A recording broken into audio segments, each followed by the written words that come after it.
Mais merci beaucoup à Jean-Francis Horry pour ce panorama. Il y a encore du travail, mais qui laisse à penser qu'il y a aussi des dynamiques qui se jouent. Peut-être donc pour le temps des questions, soit au niveau de l'assistance, soit au niveau de la salle. Peut-être, Julien, je te laisse vérifier du côté de la salle s'il y a des questions. Sinon, pour le lancer, moi j'ai peut-être une première question c'est un élément qui est apparu dans vos deux interventions. Vous avez souligné, alors pour Céline, il s'agissait de dire que le réveil écologique, il est parti donc des étudiants, mais des grandes écoles. Et on l'évoquait tout à l'heure,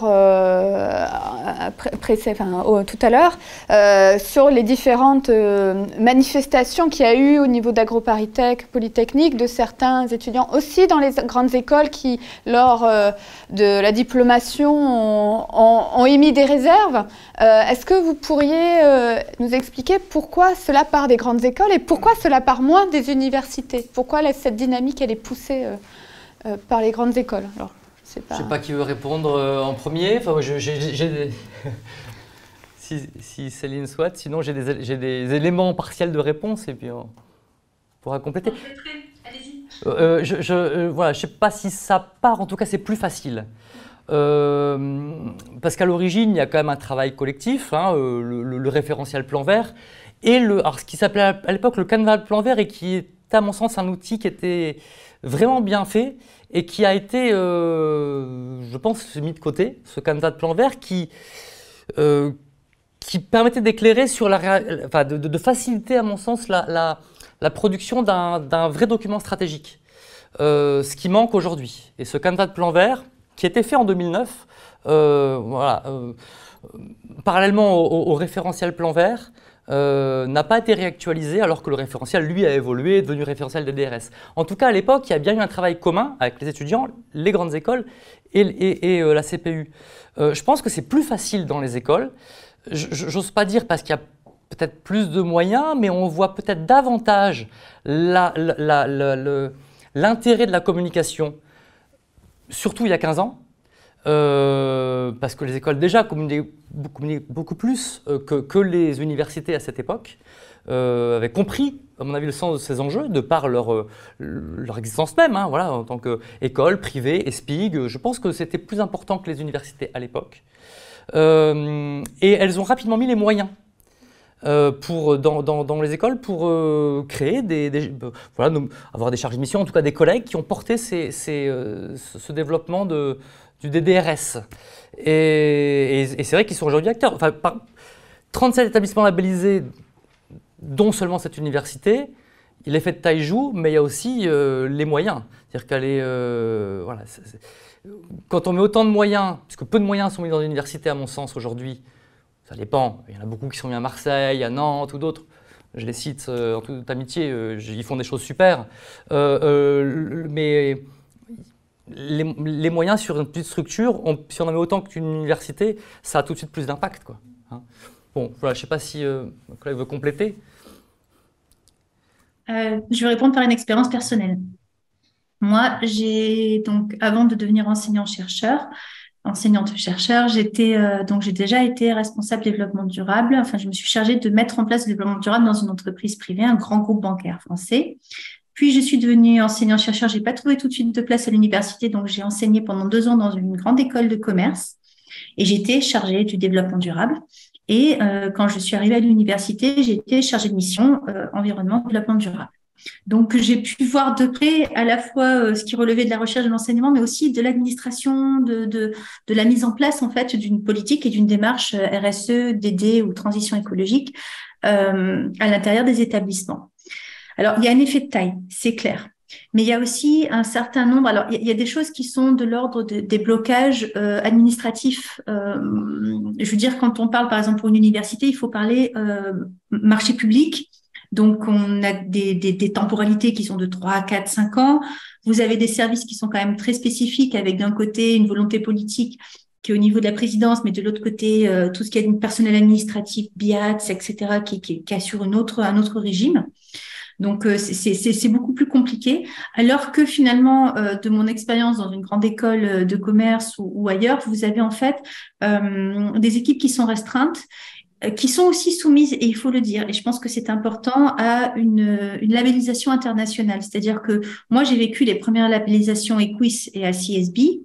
Ça vient d'international, et je peux vous dire que l'école de commerce s'est mise entièrement en fait au service de la labellisation. La labellisation elle-même avait intégré dans ses critères de classement la responsabilité sociale et environnementale.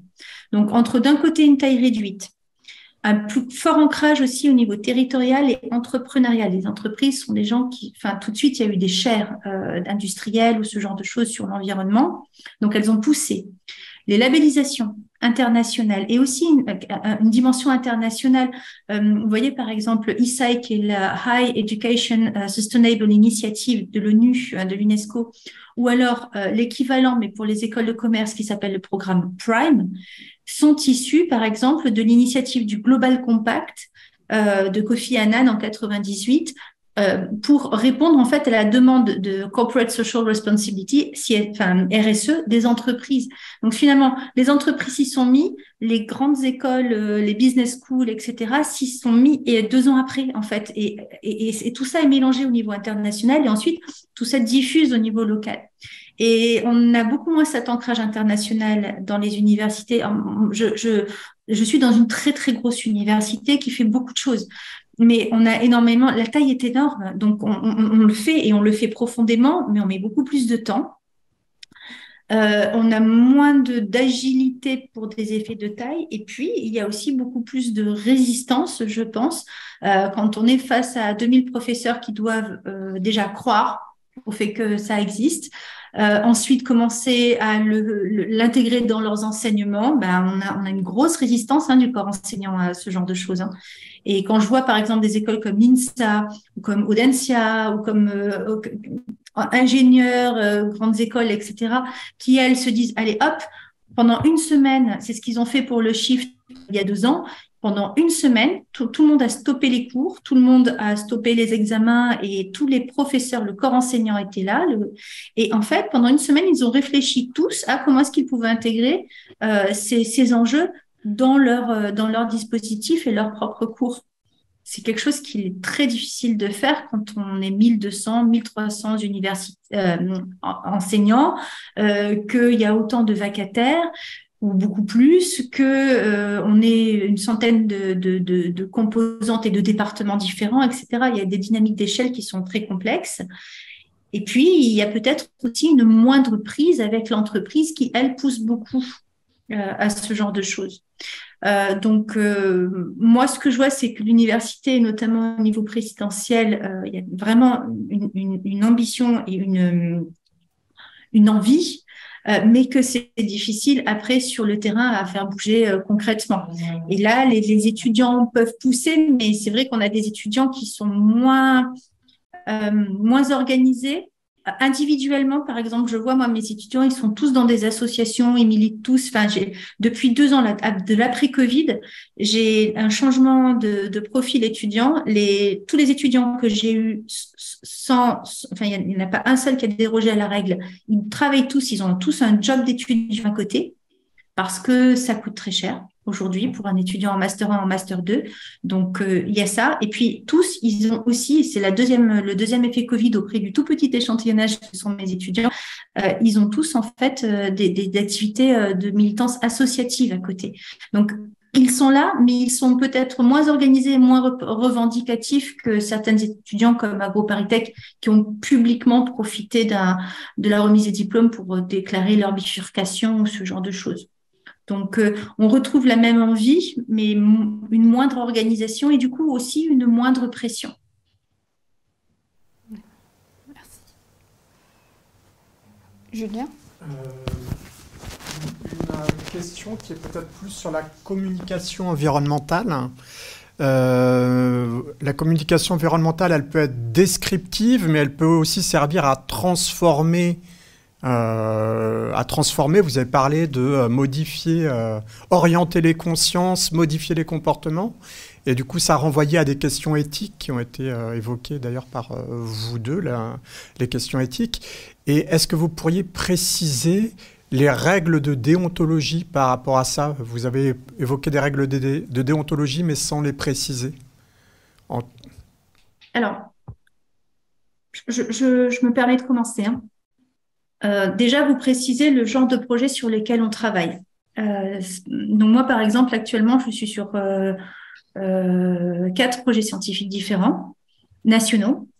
L'un, c'est pour travailler sur la prévention des feux de forêt.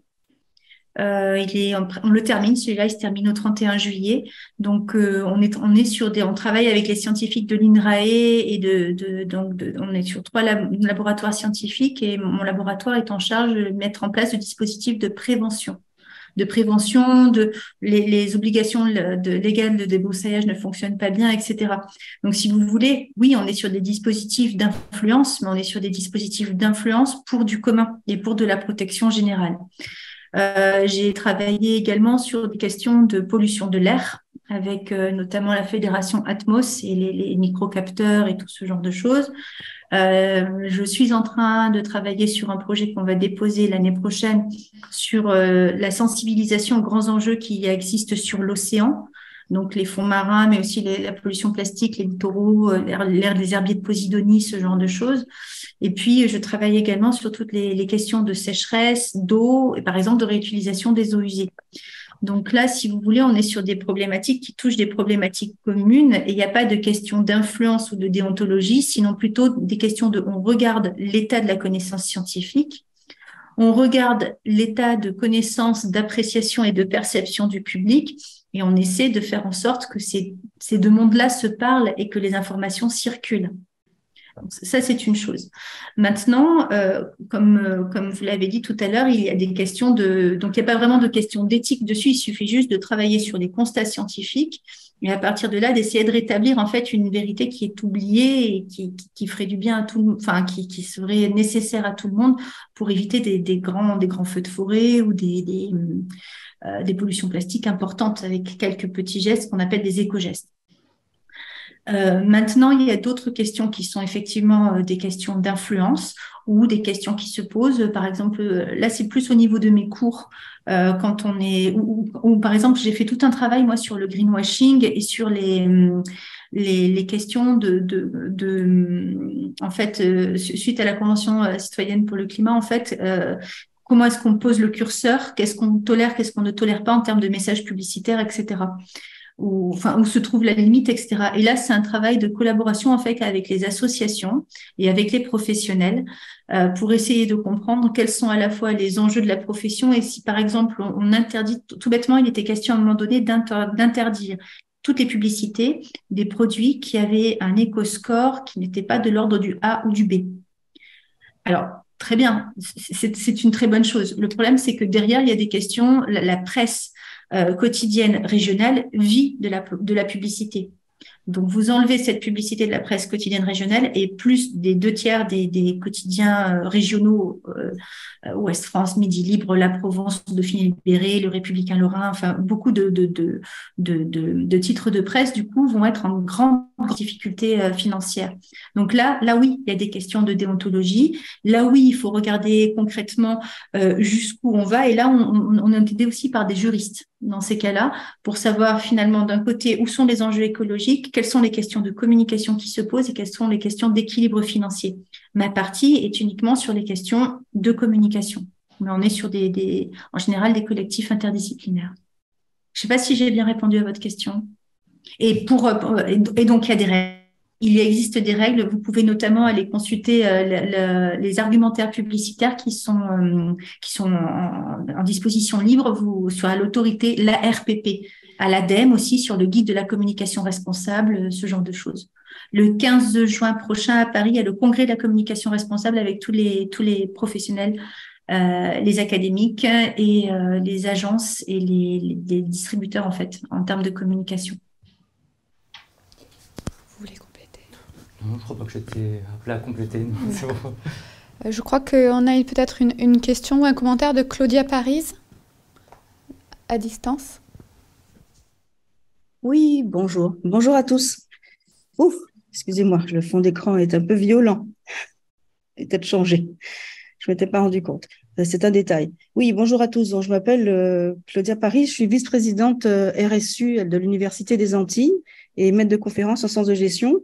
Merci à Monsieur Horry et à Madame Céline Pascual-Lespuni pour vos présentations très inspirantes. J'ai pas de questions en fait, mais je voulais vous faire part d'une réflexion. Quand je vous écoutais, Monsieur Horry particulièrement, je trouve intéressant d'avoir un peu la réflexion inverse, c'est-à-dire que nous sommes dans des économies insulaires, la Guadeloupe, la Martinique, pas la Guyane, mais enfin tous les DFA et en tout cas les DOM. Et nous, la RSU s'impose. Bien sûr, nous avons les injections gouvernementales auxquelles nous avons les plus grandes difficultés à répondre, d'y répondre, compte tenu de nos tailles. Hein. Nous sommes une université, les Antilles, c'est 15 000 étudiants sur 2 pôles, la Guadeloupe, la Martinique, c'est 500 mètres de conférence. Donc, on est loin de Paris-Saclay et d'autres universités, bien sûr, mais nous sommes à l'image de notre territoire. Et ce que je veux dire, c'est qu'on a une problématique qui vient du bas. C'est-à-dire qu'on n'a aucune difficulté à mettre en place dans nos enseignements et dans nos laboratoires de recherche les problématiques environnementales. La volonté de réduire les impacts sur l'environnement vient de la base. C'est une impérieuse nécessité. Les changements climatiques, nous les voyons tous les jours. Nous avons des sargasses, nous avons un grignotage dramatique de notre territoire par la mer et l'océan. Donc, en fait, mon commentaire, c'était: pourrions-nous réfléchir quels seraient les axes de réflexion sur l'inverse? Ça vient pas du haut, nous le vivons. Et nous avons au contraire une grande difficulté à répondre aux enjeux parce que nous avons des gaz à effet de serre qui sont de fait commencent de déplacer dans nos contrées. Le vélo, c'est extrêmement chaud chez nous. Le vélo n'est pas une façon facile de se déplacer. Notre territoire nous lie à la France tous les jours. Nous devons aller au ministère, etc. Donc et nous prenons l'avion, évidemment. Alors voilà, je voulais, Monsieur Horry, particulièrement apporter un peu ce témoignage parce que je suis très heureuse de faire votre connaissance et je vous lis beaucoup. Merci d'ailleurs parce que ça m'a été d'un grand support lorsque j'ai pris mes fonctions de vice-présidente. Mais il y a les territoires insulaires. Alors, statistiquement, nous ne représentons pas grand-chose au niveau de la France, mais en termes de biodiversité, nous représentons beaucoup. Voilà, donc c'était juste un témoignage. Merci pour votre écoute. Ben écoutez, merci de ce témoignage. Je serais ravi de vous rendre visite. Hein. Avec plaisir. C'est vrai que je connais quelques doyens en Martinique et en Guadeloupe pour les rencontrer en conférence des doyens. Ils prennent effectivement l'avion pour se rendre en métropole. J'espère qu'un jour on pourra, je ne sais pas, non, il ne faudra peut-être pas faire de déplacement inverse pour mettre tous les doyens français là-bas sur place. Le bilan carbone serait désastreux. C'est vrai qu'il y a une méconnaissance, clairement, de ce qui se passe aux Antilles. On se concentre sur le territoire métropolitain et je mea culpa, maxima, voilà. Il y a une vraie méconnaissance dans les outils de gestion. Alors, c'est vrai que l'observation était plus simple en France, même si je suis allé un peu aux quatre coins, en métropole, pardon. Et sur les outils, je serais curieux de savoir ce que vous avez et comment vous aider s'il y a besoin. Parce qu'effectivement, j'ai su en aider d'autres, mais et je pense qu'on est rarement sollicité en sciences de gestion pour aider au pilotage de ces dimensions. Ça passe souvent à côté. Je faisais à mon président la remarque que ce que disait Mathias Bernard était vrai, mais qu'on avait des solutions à apporter à ça en recherche en sciences de gestion. Et que voilà, on a tendance à ne regarder qu'avec, je ne sais pas s'il faut dire lunettes, mais en tout cas d'être avec des œillères, c'est certain, que le champ de recherche qui nous concerne, alors que là, il faudrait avoir un regard plus large et décalé pour pouvoir aider au pilotage dans l'ensemble des établissements. Voilà, c'est sûr. Donc, merci pour votre témoignage. Je vous en prie. Alors, aucun reproche de ma part, j'étais mal exprimé, c'était juste que ça peut apporter un éclairage. Et puis, merci pour votre proposition. Je ne manquerai pas de laisser mes coordonnées si vous voulez bien qu'on se contacte. Bien sûr. Juste peut-être pour rebondir et après on conclura, mais justement, est-ce que cette dynamique bottom-up qui semble toucher un peu plus les Antilles, est-ce qu'elle se retrouve de manière générale en France, ou vraiment on a l'impression qu'au niveau de l'université, c'est vraiment l'impératif institutionnel qui aboutit à mettre en place des dispositifs? Est-ce que ces deux dynamiques se rencontrent-elles ou je crois qu'elles se rencontrent assez difficilement en métropole, en tout cas pour ce que j'ai pu observer ou connaître directement, vivre directement, parce que, comme le dit Mathias Bernard, il est difficile de mobiliser l'ensemble de la communauté. Quand Jeanne Lecomte et l'équipe a pu produire ce livre il y a 2 ans à l'Université Paris-Saclay, elle s'est appuyée sur le travail réalisé par 40 collègues sur 9000. L'Université Paris-Saclay est ainsi faite qu'effectivement, il y a moyen de trouver ces 40 collègues parmi 9000. Ce n'est pas le cas ailleurs. Dans mon université, où nous sommes beaucoup moins nombreux qu'à Paris-Saclay, on a un réseau d'ambassadeurs, mais on a du mal à les faire travailler, à les réunir. Pour avancer sur le référentiel, pour avancer. Et pourtant, là, il y a bien une démarche bottom-up qui est mise en place. Mais à nouveau, je rejoins, enfin, j'aime assez ce que dit Mathias Bernard, que je ne connais pas, mais il y a besoin aussi que le président, enfin, il faut cette rencontre, en fait. Si on est en décalage, ça ne marche pas. Donc il faut vraiment cette rencontre, c'est l'aller-retour.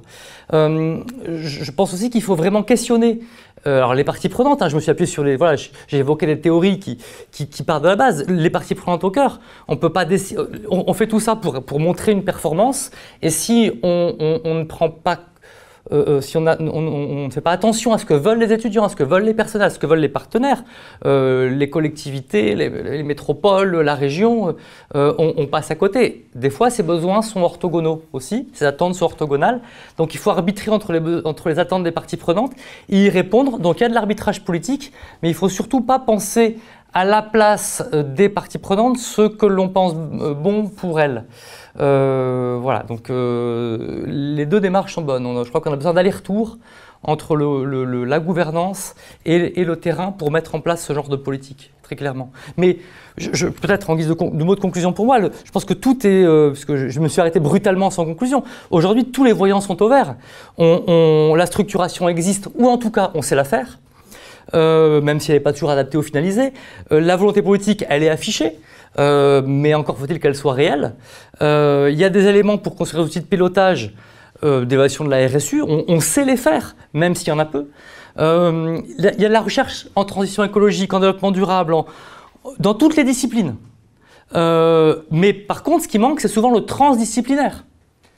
Et le livre, par exemple, dont je donnais des louanges tout à l'heure, il n'est pas transdisciplinaire. On a des chapitres bien juxtaposés. À quel moment on lit tout ça ensemble? Donc on est toujours un peu cloisonné. Il nous manque cette phase transdisciplinaire. Il y a vraiment de quoi faire le transdisciplinaire. Bon, les étudiants, ça reste compliqué parce qu'ils ne font que passer et voilà, ils sont difficiles à mobiliser. Et maintenant, il faut rallier l'ensemble de la communauté, surtout les enseignants, enseignants-chercheurs et personnel administratif. Mais il y a des outils qui sont prêts. Le guide des 16 fiches métiers de l'ESR, je pense qu'il faut le diffuser très largement, mais je ne suis pas président. Voilà. Donc il y a le plus grand enjeu, à mon avis, c'est aujourd'hui celui-ci. Cette démarche est complètement institutionnalisée, clairement, mais recherche et enjeu institutionnel propre. Mais il faut aller au-delà, il faut vraiment entendre que l'université doit aller au-delà de ses missions classiques d'enseignement et de recherche pour que les universités soient vraiment des moteurs de la transition. Et tant qu'on n'aura pas dépassé ces missions classiques, on sera difficilement les moteurs. Je me tais, pardon. Céline ? Il y avait la main levée. Oui, Céline ? Oui, pardon. Oui, ce que je voulais dire, en fait, c'est, je pense, comme l'a dit mon collègue, en fait, il y a beaucoup de choses qui sont faites et qui sont très bien faites. Les référentiels sont vraiment performants, les outils sont là. C'est comme un peu le même problème qu'on a avec la parole et la connaissance scientifique. Depuis des années, en fait, on a accumulé une connaissance qui aujourd'hui est aboutie. Il y a toujours à trouver plus, etc. Mais on sait et on a beaucoup d'outils, on sait relativement quoi faire. Ça bloque au passage, en fait, de l'outil, de la connaissance à la diffusion, en fait. Enfin, du coup, en communication, nous, c'est quelque chose sur lequel on regarde beaucoup parce qu'on se trouve justement à cette interface. Et c'est le moment de l'engagement, de l'action. Et moi, ce que je pense, c'est que compte tenu de la structure de nos institutions, qui sont souvent en fait des lieux de passage, les étudiants vont, viennent, les professeurs vont, viennent, finalement les BIAT sont là. Il faut prendre maintenant du temps et des moyens pour aller faire des rencontres petit à petit et aider les gens à changer. Et ça prend beaucoup de temps humain, en fait. Et je pense que je vois pas trop comment on y arrivera, compte tenu ça fait au moins 10 ans qu'on essaye et on n'y arrive pas à coup de communication descendante ou à coup de il faut de l'ambition politique, il faut des moyens, mais il faut aussi des gens pour aller rencontrer, pour aller aider, pour être là, voilà, il faut de la présence, en fait, là où finalement on est une institution souvent de passage, en fait. Alors, une dernière question, mais rapide. Est-ce que la communication autour de l'environnement dans les universités, elle vient remplacer d'autres communications? Je ne sais pas, une communication sur la réussite, sur le mérite, je ne sais pas, sur n'importe quoi. Ou est-ce qu'il y a plus de communication et que c'est juste une nouvelle chose qui se surajoute aux anciennes et qui ne supplante pas d'autres types de communication? La deuxième option pour le moment. On est dans cette configuration-là. C'est comme au niveau des cours. En fait, c'est des cours en plus. On n'a pas, on ne colore pas différemment l'existant. Par exemple, vous avez des cours de physique, ils resteront les cours de physique, et puis on leur donne un module de développement durable. Le bon modèle serait d'infuser ce genre de discours et de considération un peu partout et de le distiller un peu partout. Ça a été réussi pour les médias. Là, depuis la charte de l'environnement qui a été signée au niveau le 14 septembre dernier dans les médias, on voit que finalement, dans le reportage, les choses sont en train de changer. Là, je commence à avoir des résultats de recherche. Ça a changé. On n'y croyait pas au début et puis ça fonctionne. Là, pour le moment, la communication sur l'environnement, c'est une page en plus dans le journal interne sur l'environnement. C'est la page de la direction du développement durable. Vous voyez? Mais voilà, ce qu'il faudrait, c'est que ça soit de partout, en fait, que cette prise de conscience change un peu nos façons de voir de partout. Pour le moment, ça n'est qu'un jeu. Après, il y a des institutions beaucoup plus petites et je pense même certaines universités plus petites. Moi, je suis dans une très, très grosse université, mais des grandes écoles, etc., qui ont réussi à intégrer ça de partout. En formant les gens, en les accompagnant, en prenant du temps, en répondant à leurs questions, etc. Et en les laissant eux-mêmes chercher. Je me permets de rajouter très, très vite. Je pense qu'il y a aussi surtout beaucoup d'universités qui ne communiquent pas pour le moment. Ça reste dans un petit entre-soi. Je serais curieux de savoir, sur les 48 000 étudiants de Paris-Saclay et 9 000 enseignants-chercheurs, combien sont allés voir la page développement soutenable et ces 3 onglets, les documents, et ont ouvert ce livre. J'ai l'impression qu'aujourd'hui, ça n'intéresse que les convaincus et il y a peu de communication. Donc non seulement on n'a pas supplanté une communication existante, à Marseille, vous avez un service qui est quand même assez conséquent. Alors après, pour une université gigantesque, donc tout est relatif, mais néanmoins, vous avez quand même une structuration forte depuis longtemps, vraiment longtemps, et avec du monde. Ça permet d'avoir une page dans la newsletter, mais il y a plein d'endroits où il n'y a même pas de page dans la newsletter. Et voilà, donc on en est loin encore. Hein. Mais parce qu'il y avait ce que j'ai pu évoquer, sur quoi va-t-on communiquer ? C'est compliqué de savoir un peu dans tous les sens. Il faut aussi trouver les moyens de mettre ça en place avec des services bien structurés et suffisamment dotés en ressources humaines. Très bien, merci encore à tous les deux pour vos interventions riches et éclairantes surtout. Merci encore, merci à l'assistance en présence et en distanciel. Une dernière petite information, le 31 mai aura lieu le colloque du Centre d'Alembert. Alors je n'ai plus le titre en tête. Julien, directeur du Centre d'Alembert. Ouais. Sciences fondamentales et développement soutenable, que faudrait-il changer dans nos recherches ? Voilà, c'est donc un colloque qui permet de conclure et aussi de soulever de nouvelles questions, ce séminaire qui a duré toute l'année. Je vous remercie et à bientôt.